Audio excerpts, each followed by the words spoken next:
Venez avec nous sur l'un des marchés les plus lucratifs au monde.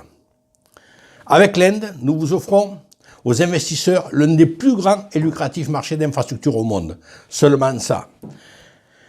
Dans des dimensions et des perspectives complètement nouvelles. L'Inde est un pays des extrêmes et des contraires. C'est dans des dimensions, pour nous les Européens, quasi inconnues. Bonjour, bienvenue les courriers intelligents. Il me semble très important de commencer par une citation du Premier ministre indien qui a déclaré, parce que je souhaite vous lire cette citation parce que ça démontre l'état d'esprit de ces gens-là, ça démontre dans quel état d'esprit sont ces gens-là et comment ils fonctionnent. Croyez-moi, c'est vraiment autre chose de ce qu'on a l'habitude. L'Inde accorde un grand potentiel et une grande opportunité à toutes sortes d'aides, de concepts pour qu'ils prospèrent. Vous voyez, le mot prospère, nous c'est des mots ça où ça nous étonne. Et aux investissements pour qu'ils fructifient. Alors là c'est pire. Les investissements pour qu'ils fructifient, c'est nous on est habitués à autre chose. Mais toujours est-il que ça c'est la déclaration du Premier ministre indien au Forum économique et mondial, vous voyez, pas une réunion de salon, au Forum économique et mondial du 23 janvier 2018. L'Inde est d'une part le pays dont la croissance démographique et économique est la plus dynamique à l'échelle mondiale. Il n'y a pas mieux. Ce pays est d'autre part le prototype d'un pays émergent en pleine expansion, c'est-à-dire qui doit faire face aux défis qui consistent à contribuer à une croissance adéquate et à des infrastructures.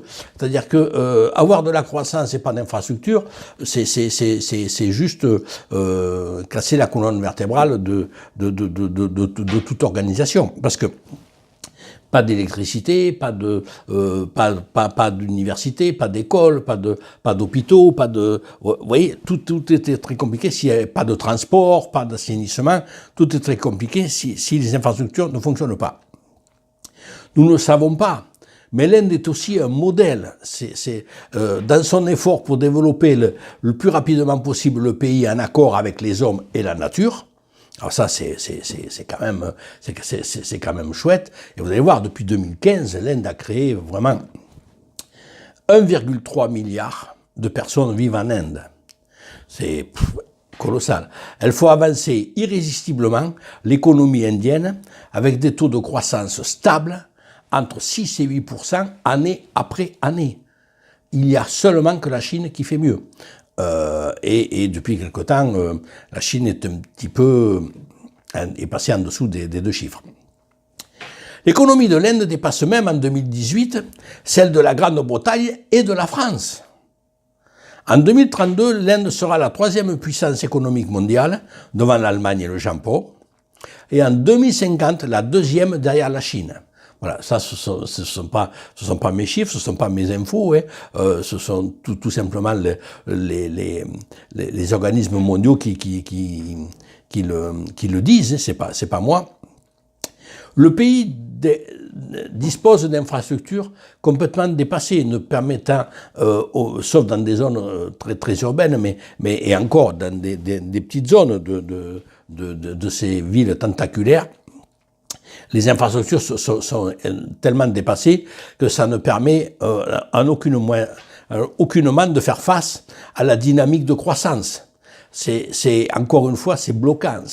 Donc la demande d'infrastructures est colossale. Plus de 30 millions de foyers, plus de 30 millions, vous avez bien entendu, de foyers ne disposent pas de raccordement au réseau électrique. C'est incroyable. Mais l'Inde fait aussi de très gros efforts pour combattre le déficit des infrastructures. Ils investissent massivement. Une petite idée, en 2018, l'Inde a investi 75 milliards d'euros dans le développement des infrastructures. Donc, vous voyez, il y a l'Inde où il y a énormément à faire. L'Inde fait beaucoup, mais l'Inde seule ne peut pas. C'est juste pas possible. L'Inde, pour vous donner une petite idée, l'Inde aura prochainement besoin de 3 fois plus d'électricité qu'à ce jour. 3 fois plus d'électricité qu'aujourd'hui. Mais rien ne sera plus comme avant. Imaginez un petit peu. La croissance de la population, dans les 10 années à venir, ça veut dire 300 millions d'Indiens de plus. 300 millions d'Indiens de plus. La croissance économique, c'est plus 100%. Et les résultats économiques seront multipliés par 2 sur 10 ans. Vous avez bien entendu, la croissance économique, c'est plus 100%.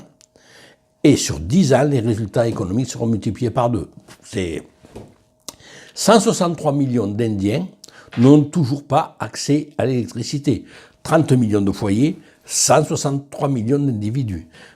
Vous vous rendez compte où on en est.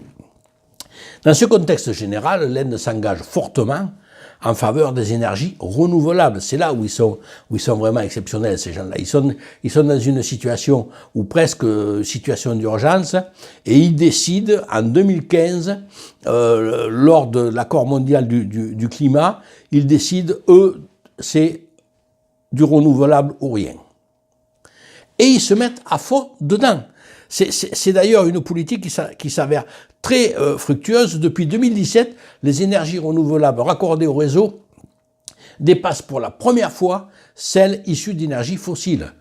Le charbon, le pétrole, le gaz. Et dès 2022, les énergies renouvelables dépasseront toutes les énergies. Les centrales électriques au charbon ne seront plus raccordées au réseau. C'est acté, c'est décidé de face et la sortie définitive à 2050 a été actée. Donc c'est juste, moi je trouve que c'est juste énorme de voir des choses comme ça quand la situation du pays fait que il est quasi en situation d'urgence. Et eux, ils décident en 2015, du renouvelable. Très bien, bravo. Ils sont déjà passés devant les énergies fossiles. En 2022, de toute façon, il n'y aura quasiment plus que cette énergie. De toute façon, les autres seront... Et d'ici 2050, de toute façon, tout est débranché. Excusez-moi. C'est la jeunesse. L'Inde vous offre l'excellente opportunité de prêter votre concours au développement social et économique du pays et d'y participer économiquement. Bien évidemment, si vous y participez économiquement, n'oubliez pas, on a parlé d'investissements fructueux, de choses comme ça. Gardez quand même ça à l'esprit. Ce n'est pas juste une participation pour participer. On parle bien d'économie mondiale avec un retour qui est à la hauteur. Avec la force et la stabilité élémentaire d'un partenaire éprouvé, c'est-à-dire nous, sur la base de la fiabilité, en s'appuyant sur l'expérience et des résultats convaincants, venez avec nous et assurez-vous dès maintenant votre part dans l'un des marchés les plus de croissance les plus prospères du moment. Il n'y a pas d'autre chose à vous dire. Venez, vous allez découvrir plus que des choses intéressantes, vous allez découvrir vraiment autre chose. Mais je vous propose de venir. Posez-moi vos questions là sous la vidéo. Abonnez-vous, je porte bonheur toujours. Si, oui. Et si vous ne voulez pas rater le meilleur qui reste à venir, actionnez la petite cloche là-dessous. C'est votre sécurité. Merci pour votre visite.